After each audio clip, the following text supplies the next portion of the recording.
So what's happening in the world, everyone else? It's me again, Courtney, doing my MMA predictions. This time it's for UFC 121, Lesnar versus Velasquez, which will take place on Saturday, the 23rd of October 2010 at the Honda Center, Anaheim, California. It's Lesnar versus Velasquez. Brock Lesnar, current UFC heavyweight champion. He's got a 5-1 record. He's 6'3". He's a very big guy. A former WWE star. He's a Division 1 wrestler, I think. Very heavy hands. Got big lunchbox hands. KO power. Well, I don't know if he's got KO. Yeah, he has got KO power. He finishes most of his fights. Quick and agile for a man of his size. His last fight was a win against Shane Carwin, which he showcased his submission game. Brock Lesnar has a submission game. I don't know if I was more surprised that Shane Carwin actually let Brock Lesnar pass his guard so easily, because I was shouting on the TV, close the guard, he's in half guards, close your legs.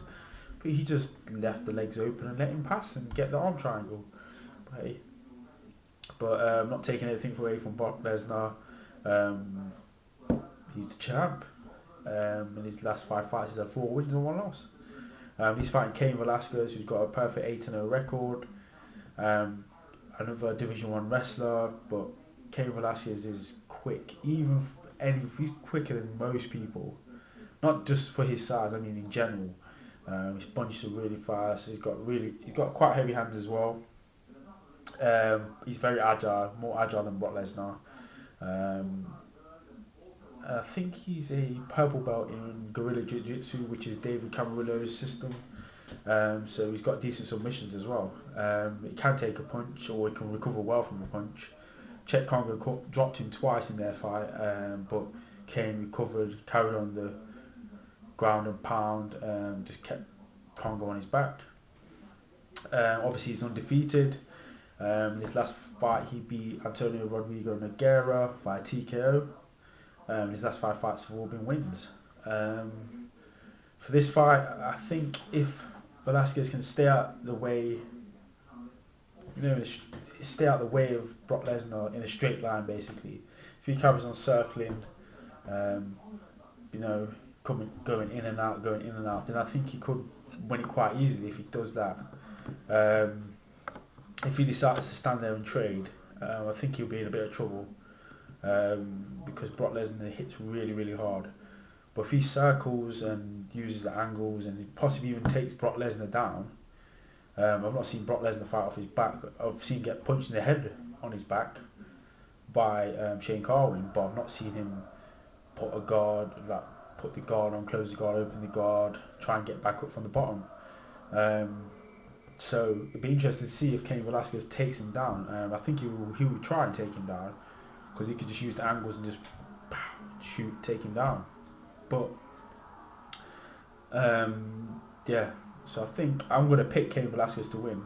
Lesnar can win if he stays on his toes and starts sticking the jab out, and just stays calm, because I think he might have the reach advantage.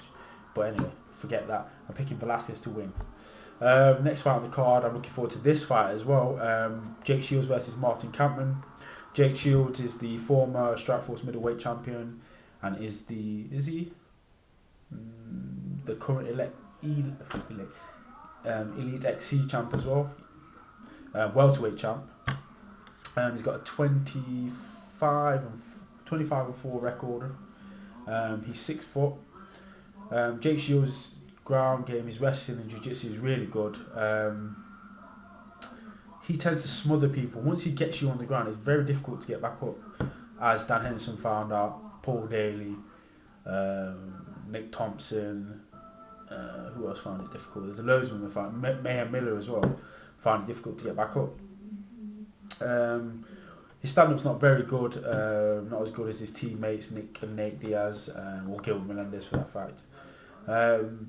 It's not that good, but he can do enough to keep it standing and then take you down when he wants, get you to the floor when he wants. He's like a new age Hoist Gracie, if you think about it.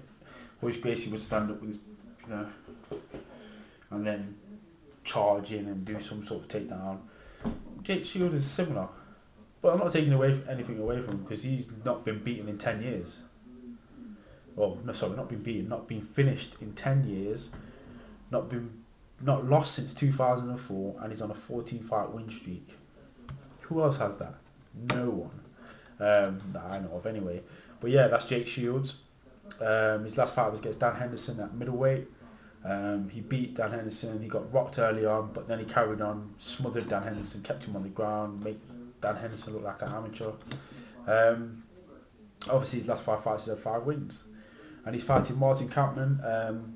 Martin Kampmann's got a 17-3 record. I think he's about 6 foot as well. Kampmann's a well-rounded fighter. He's got good submission game, good striking game. His clinch, I'm not too sure. His wrestling, I'm not too sure. Jake Shields' wrestling will be better. Jake Shields likes to take people against the cage and then bring them down. Kampmann, I'm not too sure. Although he should train at Extreme Couture. His last fight was against Paulo Thiago. He won that via decision. His last 5 fights, he's had 4 wins and 1 loss. For this fight, I'll go with Jake Shields. Although this is his first fight at middleweight for a while. I think it's about 2 or 3 years. The last fight he had at welterweight, did I say middleweight? The last fight he's had at welterweight was against Paul Daly, and that was in Elite XE, and he beat Daly via armbar. And that was a while back. So the weight cut, I'm not sure. Both of these are fought at middleweight. Kampmann was on middleweight when he first came into the UFC. Now he's fighting at welterweight. I think he's had 3 or 4 fights at welterweight. Shields hasn't fought at welterweight since Daly, I think. With Daly and Nick Thompson, I think. Yeah, I think it was Paul Daly is the last person he fought at welterweight. But anyway, it should be interesting to see the weight cut because I know he did tire a bit in one of those fights. I can't remember which one.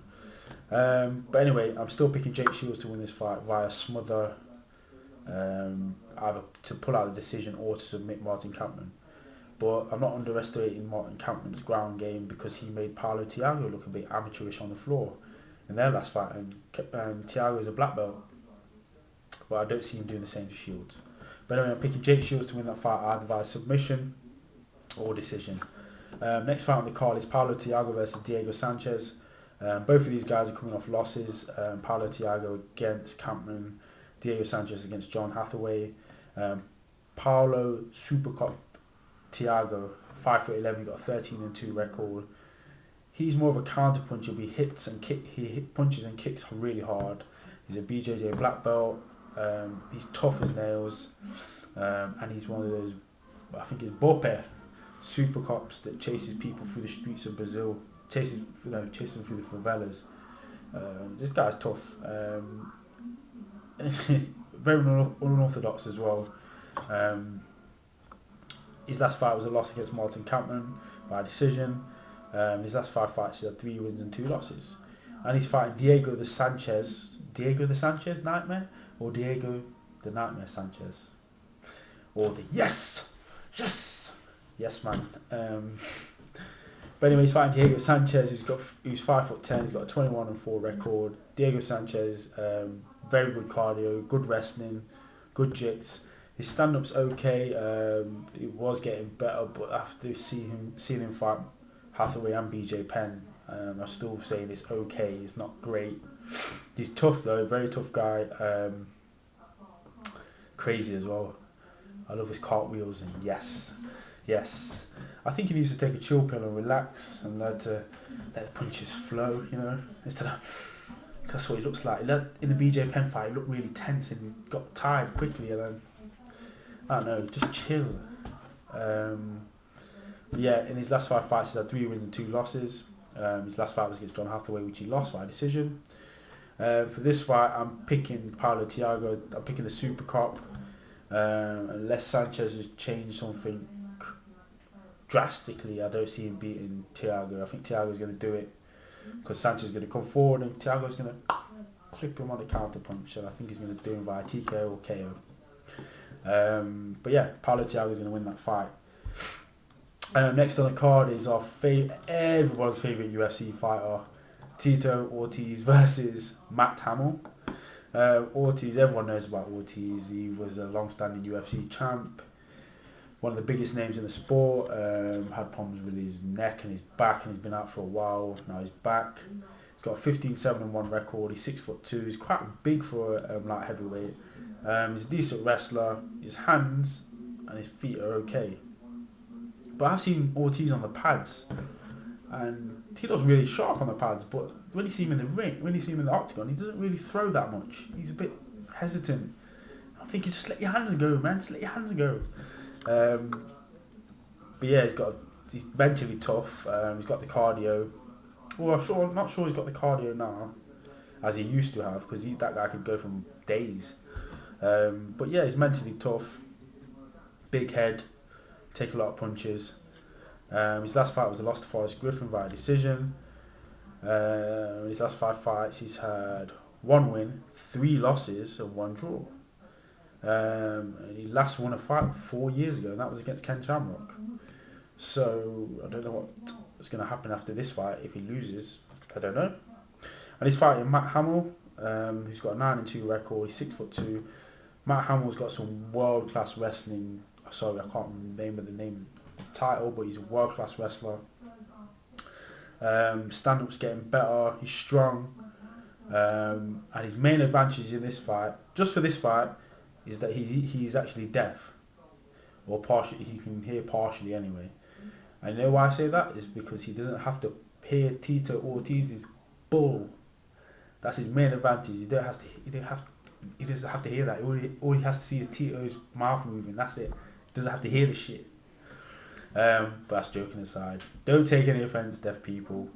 But yeah, Matt Hamill.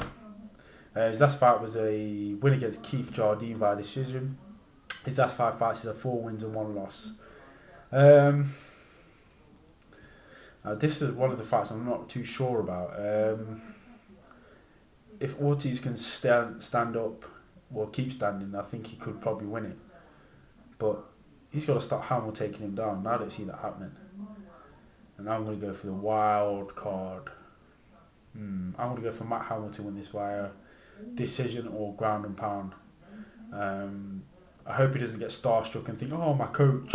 No, just kick the shit out of him, please. I like Ortiz, but yeah, Matt Hamill, do your job. You're paid to kick ass, so kick Ortiz's ass.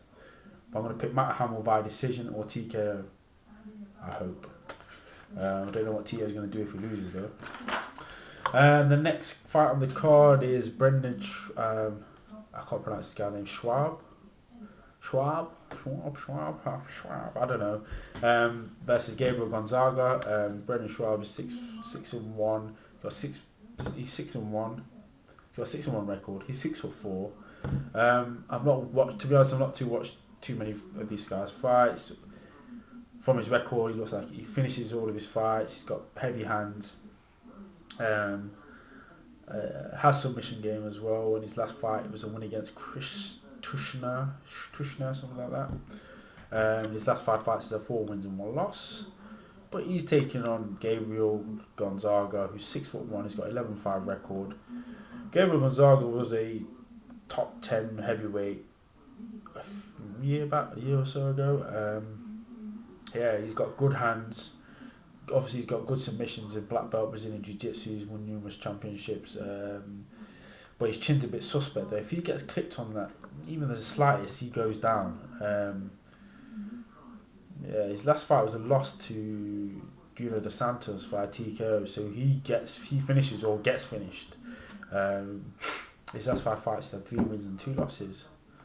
But with this fight, I'm going with experience and just the big hairiness of Gabriel Gonzaga to win. I don't think Brendan Schaub or whatever his name is, I don't think he's got it to beat Gonzaga. But anyway, Gonzaga's going to win. But anyway, check me out on Twitter with the same username, chokewho.